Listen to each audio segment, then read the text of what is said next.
है, इसीलिए हरा भरा है। भगवान हट जाए तो अभी सूख जाएगा। ऐसे अब जड़ से ज्यादा तो चैतन्य मनुष्य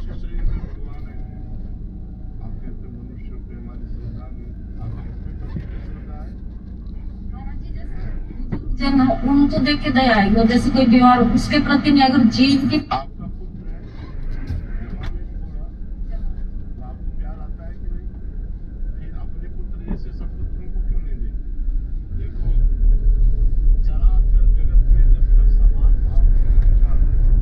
तक बुद्धि पवित्र नहीं मानी जाती।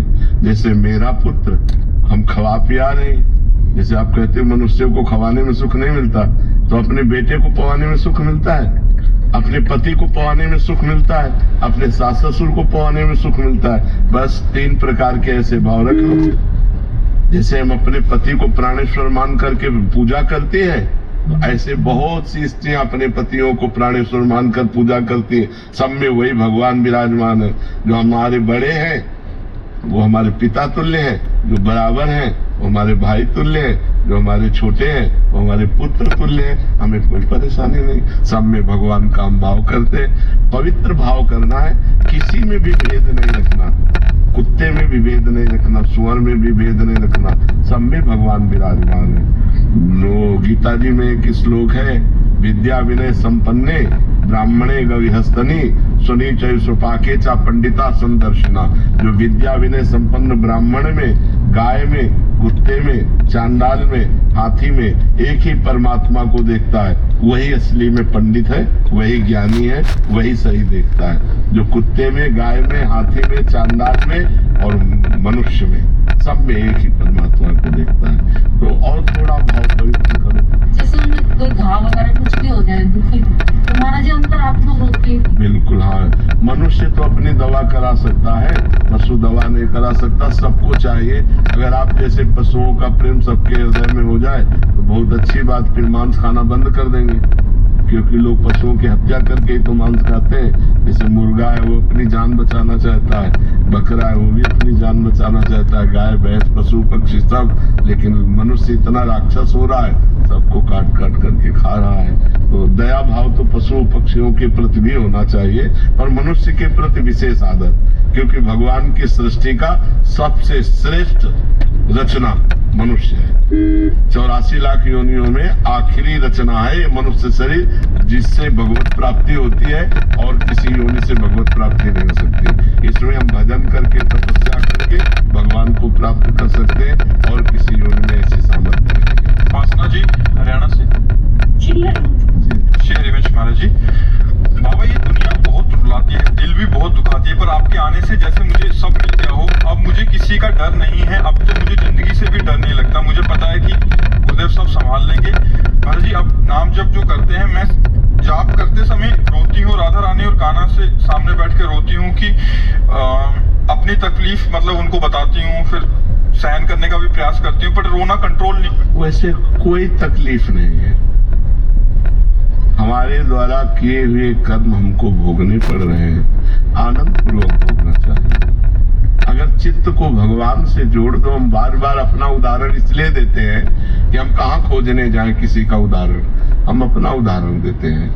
यदि नाम जप करो, भगवान से अपना चित्त जोड़ो, तो ये रोने धोने की जरूरत नहीं। हमने पाप कर्म किया है, उसका हमें दंड मिल रहा है, हम भगवान का नाम जप करते हुए उनके सहारे भोग लेते हैं। आगे भगवान कृपा करेंगे, क्योंकि नाम जप कर रहे हैं तो सारे पीछे के पाप नष्ट होंगे, और जिस दिन आनंद मंगल आया उसी दिन से हम परम सुखी हो जाएंगे। तो हमें धैर्य रखना चाहिए।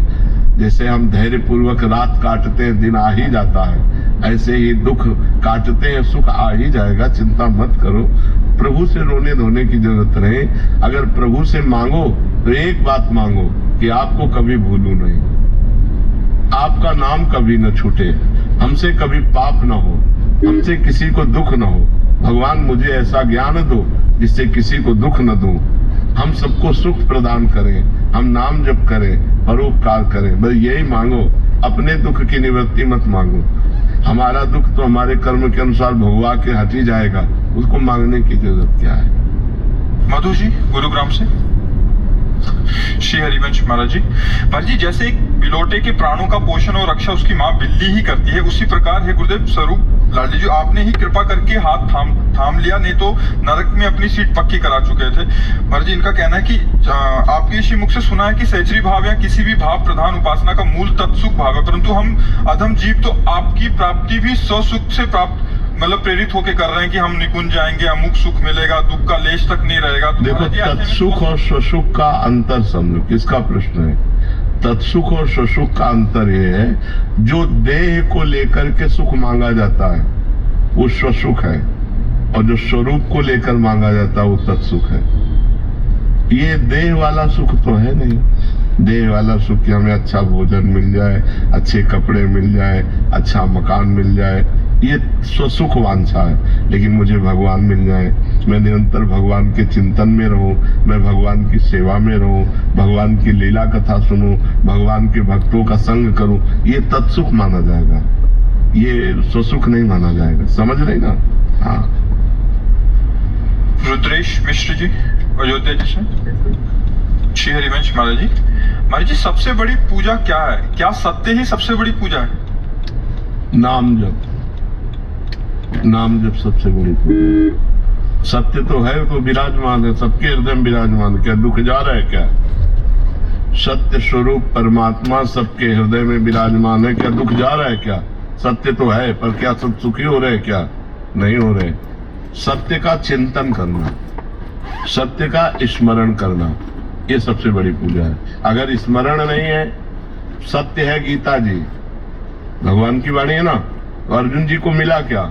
नष्टो मोहा स्मृति लब्धा तत्प्रसादान में अच्युता, मोह का नाश होकर स्मृति प्राप्त होना सबसे बड़ी पूजा है। यस्य स्मरण मात्रेण जन्म संसार बंधनात् विमुच्यते नमस्तस्मै विष्णुवे प्रविष्णुवे। भगवान का स्मरण, अगर भगवान का नाम जप नहीं तो सत्य तो है, और उसके होते हुए सब दुर्गति को प्राप्त हो रहे हैं, सब दुखी हो रहे हैं, सब परेशान हो रहे हैं, सब भागे घूम रहे हैं। सत्य का चिंतन, सत्य का स्मरण, सत्यमयी स्थिति, तब जाकर के हमें शांति प्राप्त होगी। केवल सत्य है इस बात से बात थोड़ी बनेगी। सत्य का चिंतन कितना हो रहा है, असत संसार का चिंतन कितना हो रहा है, और सत्य भगवान का चिंतन कितना हो रहा है। अगर भगवान का चिंतन हो रहा है तो शांति, सुख, आनंद, परम पद, और अगर संसार का चिंतन हो रहा है तो अशांति, दुख, चिंता, शोक, भय, नरक, ये है। सत्य तो है ही, पर सत्य का चिंतन कितना हो रहा है, खास बात आपका प्रश्न है। बात समझ में आ रही है आपकी? हाँ, जब नाम चिंतन करोगे, भगवान का भजन करोगे, तभी उस सच्चिदानंद में भगवान का आनंद प्राप्त करोगे। नहीं तो सत्य तो है, तुम्हारे अंदर भी है, सबके अंदर है, लेकिन खूब पापाचरण हो रहा है, खूब गंदा आचरण हो रहा है, खूब गंदा दिमाग हो रहा है, तो फायदा क्या? हमारा दिमाग शुद्ध हो जाए, हमारा दिमाग सत्य में स्थित हो जाए, उसके लिए हमें भजन चाहिए। सत्य की राह पे चलना। हाँ, सत्य की राह पे चलना, ये परम सत्य है। हाँ, सत्य की राह पर चलना, ये बात नहीं। जैसे केवल सत्य, तो सत्य तो है, पर उसका चिंतन नहीं है, उस पर हम चले नहीं, उसका अमल नहीं किया, तो फायदा क्या हो? वो तो है ही, सबके हृदय में है जी। अनुश्री महाराज जी कह रहे हैं कि इनके 93 वर्ष के दादा हैं, उनका ये प्रश्न वो आ नहीं सकते। महाराज जी इनको पूछ रहे हैं कि क्या संकल्प मात्र से कर्म नष्ट हो जाता है? जैसे महाभारत में शिखंडी जी ने अपना जन्म संकल्प लिया था कि भीष्म के अंत, ऐसे केवल संकल्प नहीं किया था शिखंडी, अम्बा ने बहुत भारी तपस्या की थी। उन्होंने कुछ किया था क्या ऐसा? तपस्या, अम्बा ने भारी तपस्या की थी, और तब उसने निर्णय लिया था कि भीष्म की मृत्यु का कारण मैं बनूंगी। भजन के प्रताप से, तपस्या के प्रताप, केवल संकल्प से नहीं, घोर तपस्या की थी उसने। पहले भगवान परशुराम जी को प्रसन्न किया, तो परशुराम जी ने भीष्म जी से कहा या तो युद्ध या अम्बा, तो उनका युद्ध स्वीकार करता हूं, अम्बा नहीं। और भीषण युद्ध हुआ, परशुराम जी एक तरह से परास्त हुए और वापस चले गए। तब अम्बा ने निश्चय किया कि मैं अपने शरीर को तप के द्वारा नष्ट करूंगी और ऐसा जन्म लूंगी जिससे भीष्म की मृत्यु का मैं कारण बनूं। तो वही तपस्या के द्वारा जब शरीर पूरा किया, तो वो संकल्प के अनुसार, तपस्या के अनुसार वो शिखंडी बनी, और अंतिम समय में शिखंडी को सामने खड़ा किया गया, जिससे भीष्म ने धनुष बाण रख दिया, अर्जुन ने मार बाणों भीष्म पितामह को सरसैया पे लिटा दिया। तो उसमें तपस्या प्रधान रही, तब अगर हम ऐसे संकल्प करें तो पूरे हो जाएगा क्या? सब संकल्प ही तो कर रहे हैं। तपस्या, साथ में तपस्या लगी तब संकल्प पूरा हो गया। बस समझ में आ रही जी? प्रीति जी दिल्ली से। अरे राधे राधे महाराज जी। गुरुदेव भगवान, मेरा प्रश्न है कि जन्मों जन्मों के पाप इस मनुष्य जन्म में कैसे खत्म होंगे? जैसे रुई का पहाड़ लगाओ, एक दिया सराय लगा दो, पूरा भस्म हो जाएगा? नहीं हो जाएगा। तो ऐसे ही ये दिया सराय केवल भगवान के पास है, हमारे पास नहीं है, आपके पास नहीं है। भगवान ने कहा सर्वधर्मान परित्यज्य मामेकम शरणम व्रज अहम त्वाम सर्व पापेभ्यो मोक्षयिष्यामि मा शुचः। तू सब धर्म कर्म को मेरे समर्पित करके मेरी शरण में हो जा, मैं तेरे सारे पाप नष्ट कर दूंगा। मैं तेरे सारे पाप नष्ट, भगवान सारे पाप नष्ट कर देंगे।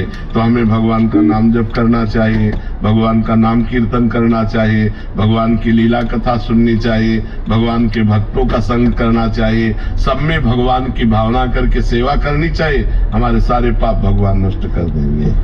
कभी गृहस्थ जीवन में रह के कभी कभी कुछ ना कुछ मुश्किलें आती है, मतलब ध्यान ऐसे भटक जाती है। नहीं, मुश्किल ध्यान भटकता तो सबका है और मुश्किलें सबके आती हैं, आपकी बात नहीं है। हर मुश्किल से लड़ने के लिए हमें मनुष्य जन्म मिला, भागने के लिए नहीं। सबके पास मुश्किलें हैं, चाहे बाबा जी हो, चाहे गृहस्थ हो, चाहे जवान हो, चाहे बूढ़ा हो, चाहे स्त्री हो, चाहे पुरुष हो। कोई ऐसा नहीं जिसके जीवन में मुश्किलें न हो। क्यों भाई, तुम मुश्किल रही तो क्या? हम भी मुश्किल में है, तुम भी मुश्किल में हो, लेकिन हम मुस्कुराते हैं, तुम चिंता में हो। मुस्कुराहट बनी रहे मुश्किलों में, इसीलिए मनुष्य शरीर मिला है। और वो तभी हो सकता है जब भगवान से जुड़े हो। अगर भगवान से नहीं जुड़े तो आप मुस्कुरा नहीं सकते, पक्का समझो। भारी से भारी विपत्ति और दुख में भी जो मुस्कुरा के कदम बढ़ावे वही तो मनुष्य है। जब भगवान को विपत्ति मिली तो हम इंसान को क्यों नहीं मिल सकते? राम जी को सुबह राज्य मिलना था और सामय के 14 वर्ष का वनवास मिला। थोड़ा विचार करो कि अगर हमारे पास ऐसी विपत्ति हो तो जीना मुश्किल हो जाए। सुबह चक्रवर्ती राजा बनना है और शाम के नंगे पैर वनवासी वेश 14 वर्ष किसी ग्राम में नहीं जाना। 14 वर्ष तक वनवास, कंदमूल फल पे जीना, कभी रोटी दाल नहीं खाना। तापस वेश विशेष उदासी 14 वर्ष राम वनवास। कितना बड़ा कष्ट भगवान को झेलना पड़ा। फिर हम इस मृत्यु लोक में जन्म लेकर मनुष्य होकर, ऐसी समस्याएं तुम्हारे पास है नहीं।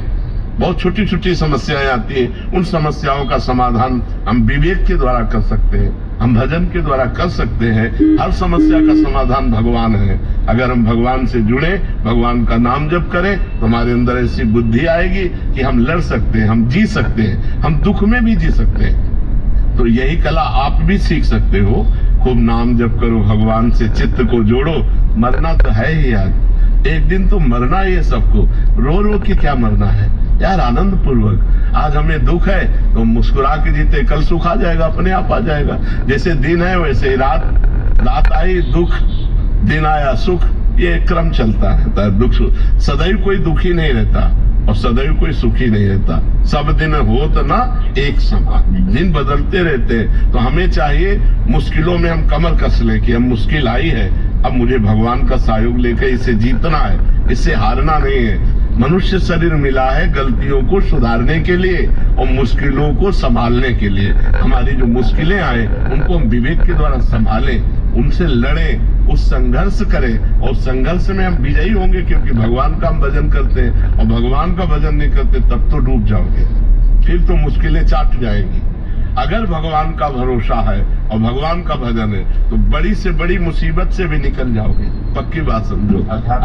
हाँ, आज अगर हम आपके सामने बोल रहे हैं, हंस रहे हैं और जी पा रहे हैं तो सच्ची मानो, शपथ पूर्वक कहते, कसम पूर्वक कहते हैं कि केवल हम प्रभु की शरण में तुम जी पा रहे, नहीं जी नहीं पा सकते थे।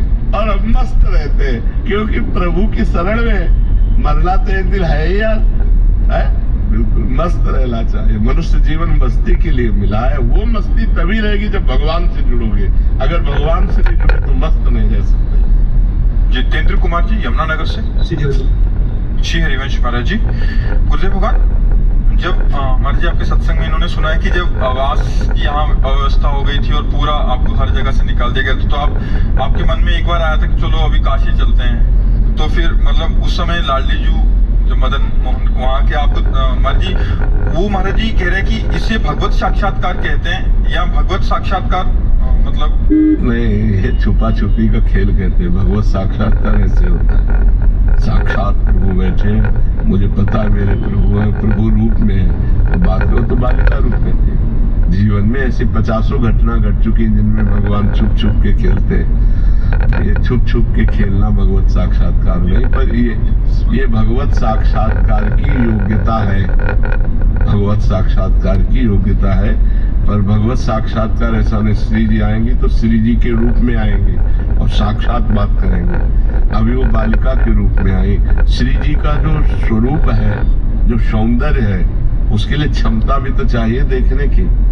भगवान श्री कृष्ण के चरणों से जो तेज निकलता है वो सहस्त्र सूर्य कोटि संप्रभा, हजारों सूर्यों के, करोड़ों सूर्यों के समान तेज। एक सूर्य को तो देख नहीं सकते और एक साथ करोड़ सूर्यों का तेज श्री कृष्ण के चरणों से निकल रहा है, हम कैसे देख पाएंगे? तो भजन करते करते क्षमता आती है उस महाप्रकाश, उस तेज पुंज परमात्मा को देखने की। वो दिव्य दृष्टि देते हैं, तब वो साक्षात्कार होता है। इसीलिए अपने भक्तों के साथ नॉर्मल रूप रख करके, लड़की का रूप रख लिया, बालक का रूप रख लिया, वृद्ध का रूप रख लिया, संत का रूप, तो अरे ये तो भगवान थे। जब चले गए तो अरे ये तो भगवान थे, ये तो श्री जी थी, पक्का श्री जी थी, और हृदय आनंद में लबालब डूब रहा है। अब वो धीरे धीरे क्षमता बढ़ती चली जाती, फिर वो अपने रूप में आ जाते। अगर वो अपने रूप में आ जाए तो अभी प्राण निकल जाए, प्राणों की क्षमता नहीं कि देख सके।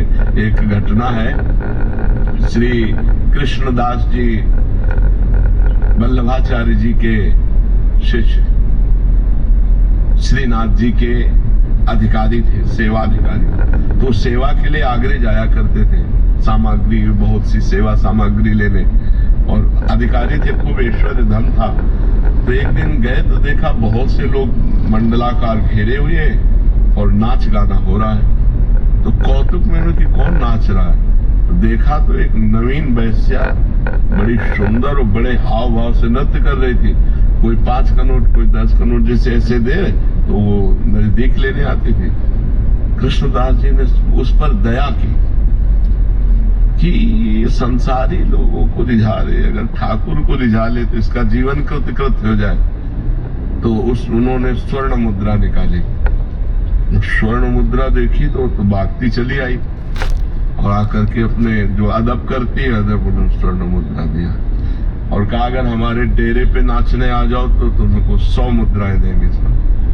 तो आदेश करो, कहाँ तुम्हारा डेरा है?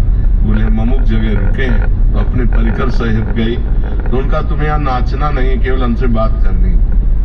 हमारे बादशाह हैं, अगर हमारे बादशाह के सामने तुम नाच दो तो तुम्हें 1000 मुद्रा देंगे। अरे उनको बताओ कब? उनका अभी, पर 1 महीना हमारे साथ रहना होगा।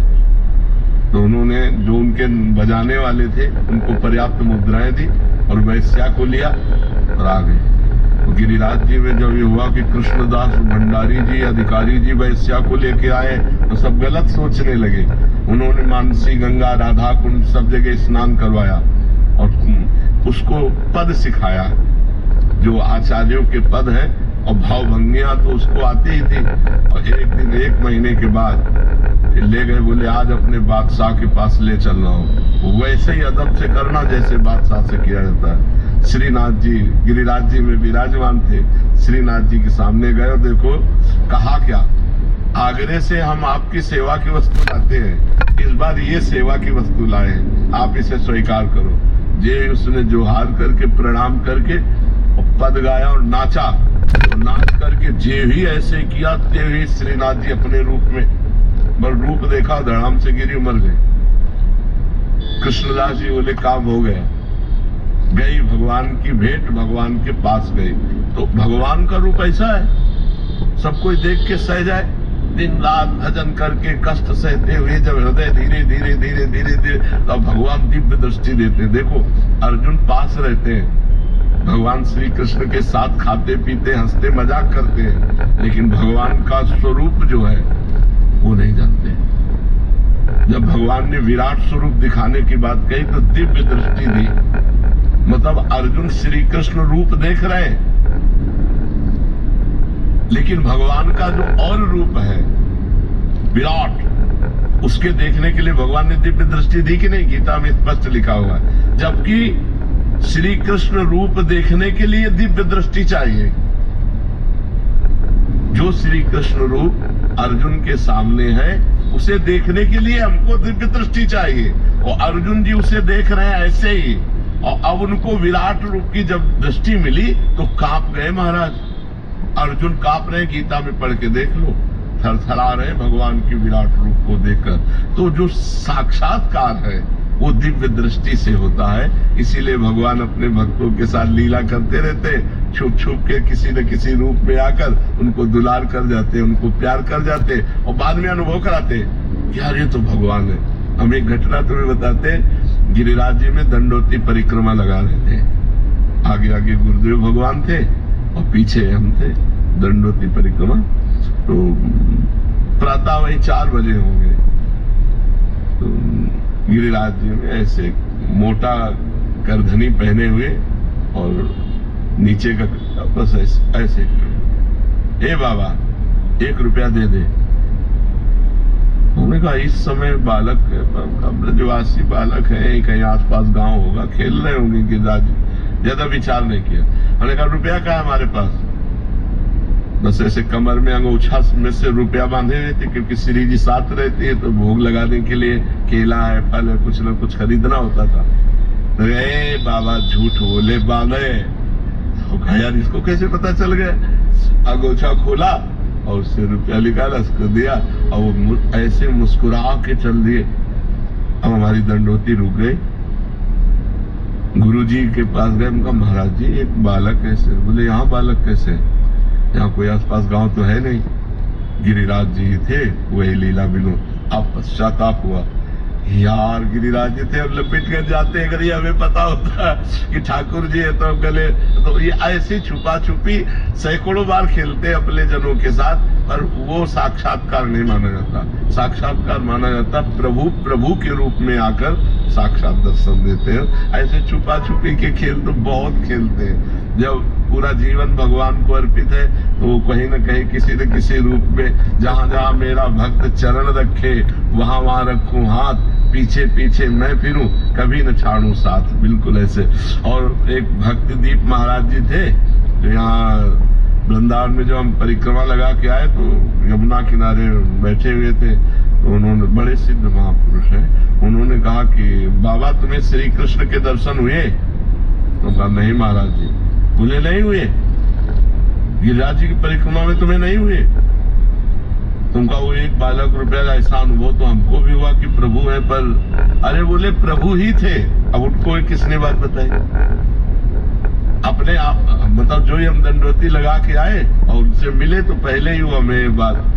तो ऐसी घटनाएं भगवान भक्तों के साथ करते रहते हैं, पर इसे साक्षात्कार नहीं कहते। साक्षात्कार कहते हैं बिल्कुल जिस रूप की हम आराधना करते हैं उसी रूप में आकर के मिलना।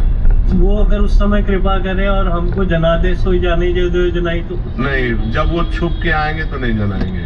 तो उस समय उनके जो चरण चिन्ह है वो रहेंगे। अगर चरण चिन्हों से उनकी पहचान हो सके किसी तरीके से तो वो ऐसी लीला करते उस समय बुद्धि काम नहीं करती। जैसे जब ये कि अब हमारी वास की तो व्यवस्था थी नहीं, गरीब बाबा जी, तो ऊपर जाकर मदन मोहन जी का मंदिर है ना, ऊपर शिखर के पास, दोपहर का समय था। अब एकांत समय तो एकदम आर्त भाव आया, रोए कस के कि हमें वृंदावन वास नहीं मिलेगा, क्योंकि हमारा कोई परिचय नहीं, हमारे पास अर्थ नहीं, और आश्रमों में अलग व्यवस्था होती है। वो बहुत रोए। फिर आया चलो अब काशी चलते हैं, क्योंकि अब वही घाटों पे जीवन व्यतीत हो रहा था। जे ही नीचे उतर के आए तो इतनी बड़ी गोरी सी बालिका, हम उस समय लाल वस्त्र भगवा वस्त्र पहनते, तो ऊपर का वस्त्र का छोर पकड़ा और घूमने लगे थे और कह रहे जाएगो बाबा, जाएगो बाबा। तो नए नए हम आए थे तो ब्रज भाषा तो समझ में आए थे, कह रहे जाएगो, यहाँ किसी गोस्वामी की बच्ची होगी, और ऊपर से रो के आ रहे थे तो कहीं कोई रति थी नहीं। उनका यहाँ किसी गोस्वामी की बच्ची होगी, खेल खेल में ऐसे पकड़ दे। उनका जा हट जा बच्चा, हट जा बच्चा। बोले जाएगो बाबा। और हम उस समय ये समझ ही नहीं पा रहे कि ऊपर हम बात करके आ रहे हैं प्रभु से और इधर हमसे प्रश्न किया जा रहा है, और ऐसे चल रही। जो ही हम गए तो जिस आश्रम में रुके थे वहां एक संत खड़े थे। उन्होंने कहा बाबा तुमको बुलाया है। तो उनका हम तो जानते नहीं। बोले तुम्हें देखा है, वो बुला रहे हैं। उनका किस लिए? बोले आप चलो। तो उन्हीं के साथ चले गए। तो उन्होंने गौशाला थी और एक कमरा बना हुआ था बहुत बढ़िया। बोले यहाँ दूध पियो, मठा पियो आराम से, और यहाँ रह जाओ। अरे हम कहे तो भगवान की। तब हमें एकदम वापस ध्यान आया कि वो जाएगो बाबा। हम कहे तो श्री जी थी। भागे वहां, दौड़ के गए, आसपास पूछा, वहां कोई गोस्वामी पढ़कर नहीं रहता, वहां तो सब संत जन रहते। अरे उनका यार धोखा हो गया। श्री जी ऐसा आई और उनको छुआ भी नहीं। वो हमारा वस्त्र, अब बालिका रूप में थी। अगर हमें पता हो कि वृंदावनाधीश्वरी लीला कर रही तो उसी समय गले लगा। पर वो बहुत चतुर है, जब तक वो सामने रहेंगे तब तक संशय रखते हैं कि पकड़ न पावे, और जहाँ वो अलग होते तब पक्का विश्वास हो जाता है कि प्रभु ही थे। ऐसा होता है। आशीष पंचाल जी, मध्य प्रदेश से। राधे राधे।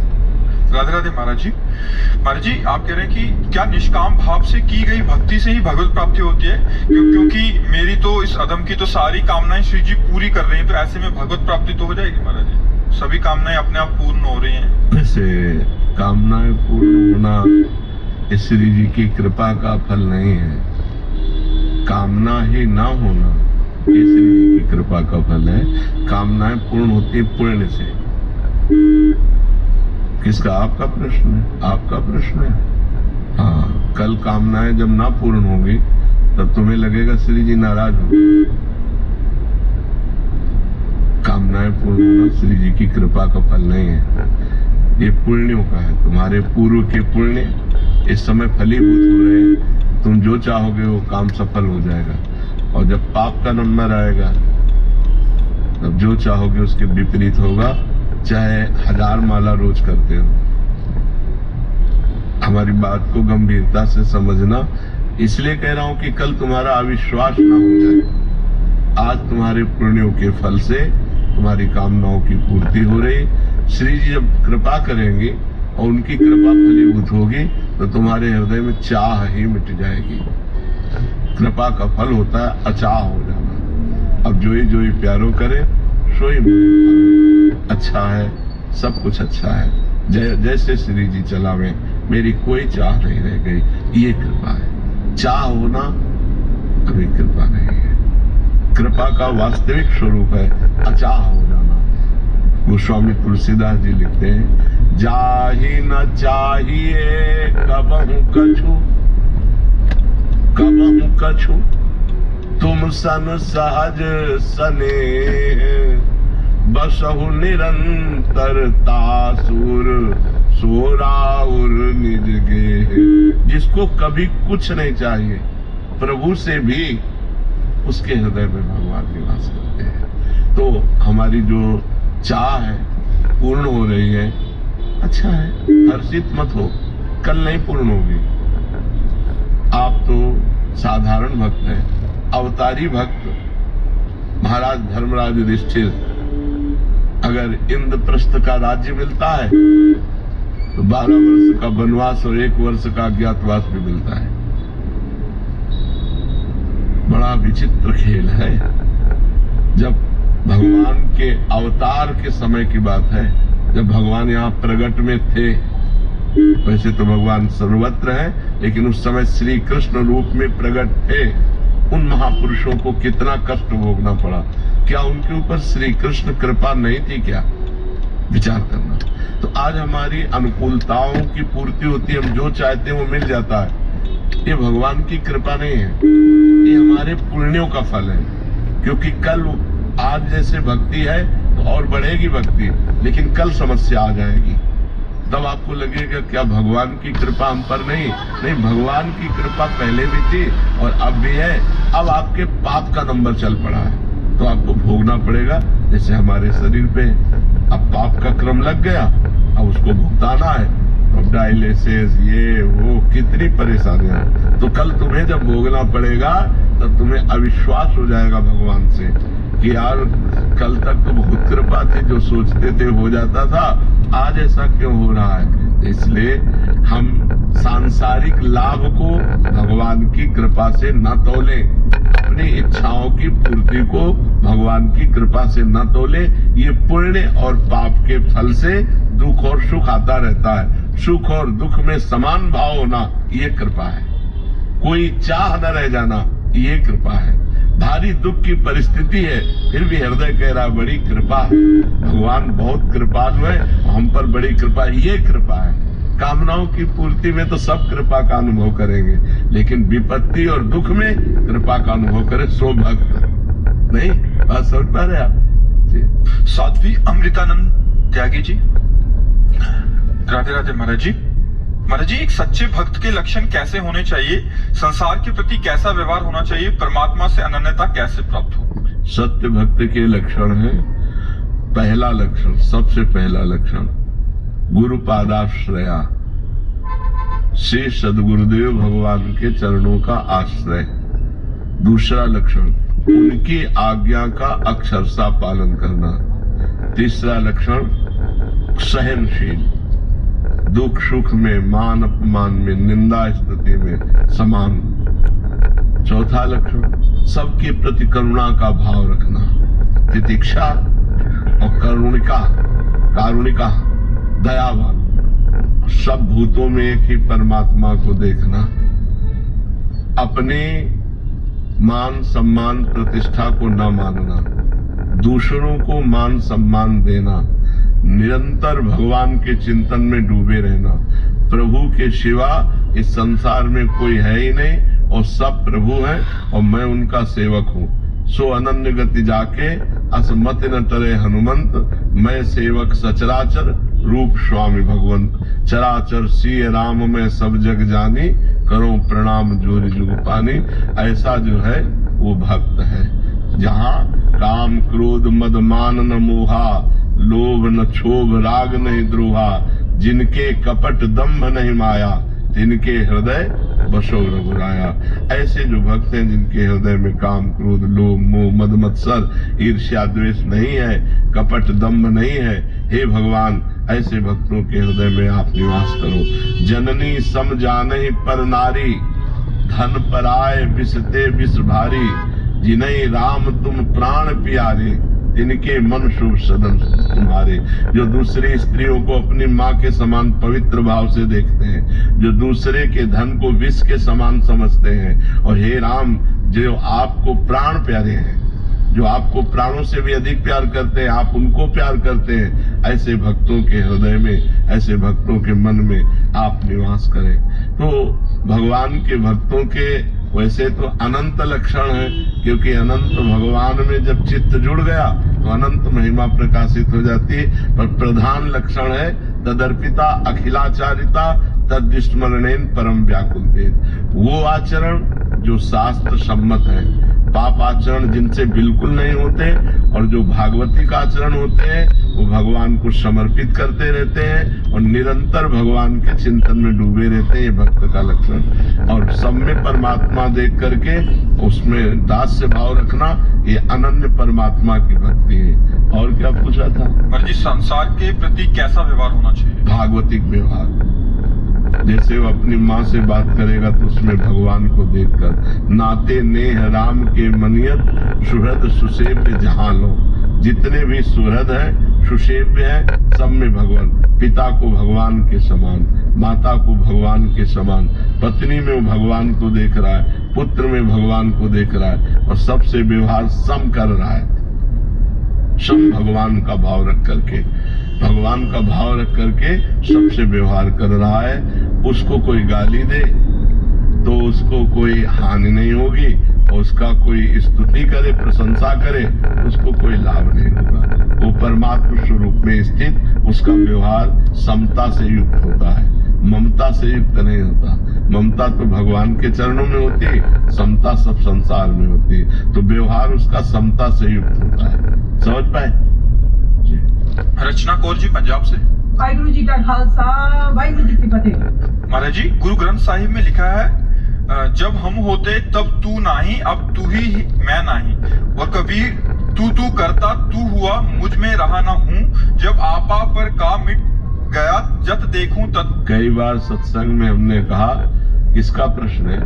जब खोजने वाला खोजते खोजते पाया तो खोजने वाला नहीं रहा। इस मार्ग में जब खोजने वाला खोजते खोजते पाया तो खोजने वाला नहीं रह गया। क्योंकि पाया किसको?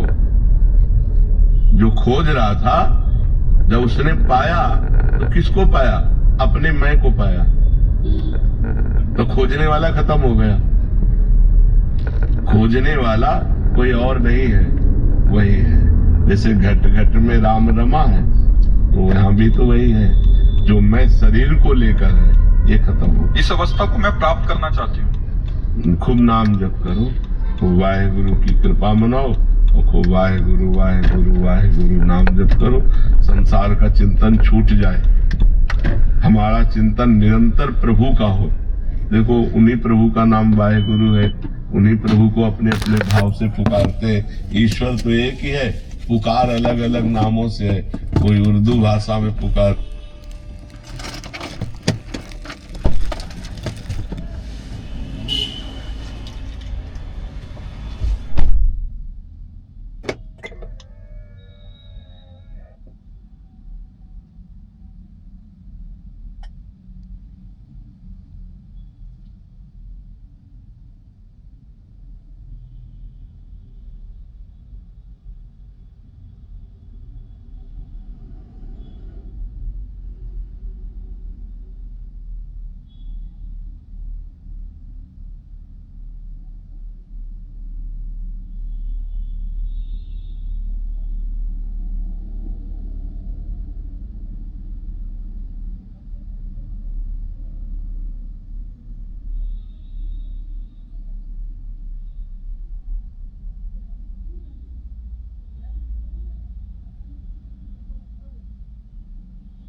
आज्ञा का पालन अनुसरण नहीं कर पाए तो भगवत प्राप्ति में बाधा आएगी? पक्का पक्का, क्योंकि संत आज्ञा सन्न सुसाहिब सेवा, संतों की आज्ञा से ही तो भगवान ने देते हैं जब उनको पाना है।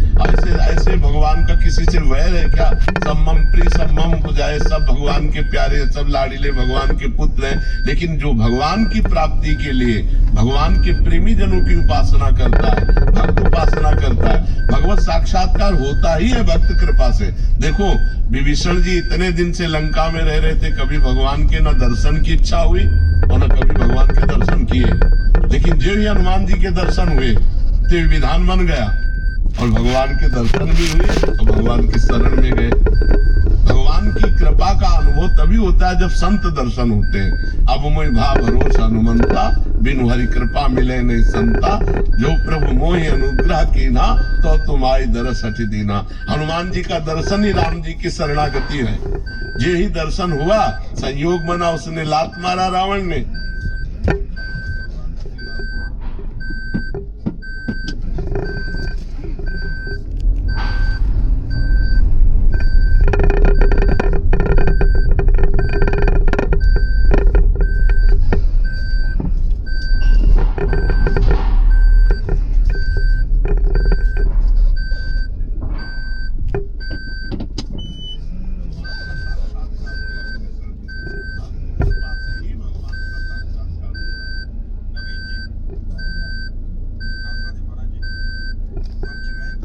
व्यक्ति था, पर जब से आपके दर्शन हुए अपनी माता जी द्वारा जीवन में भक्ति के लिए लालसा जगी, पर माया वो भोग बार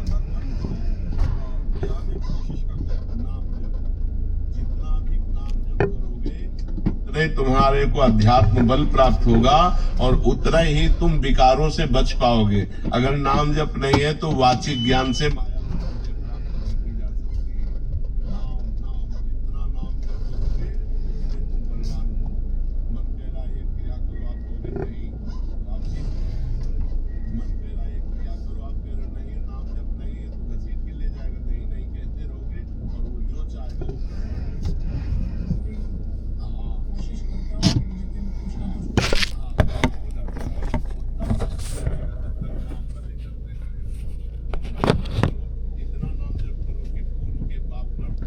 और ये पाप प्रवृत्ति जड़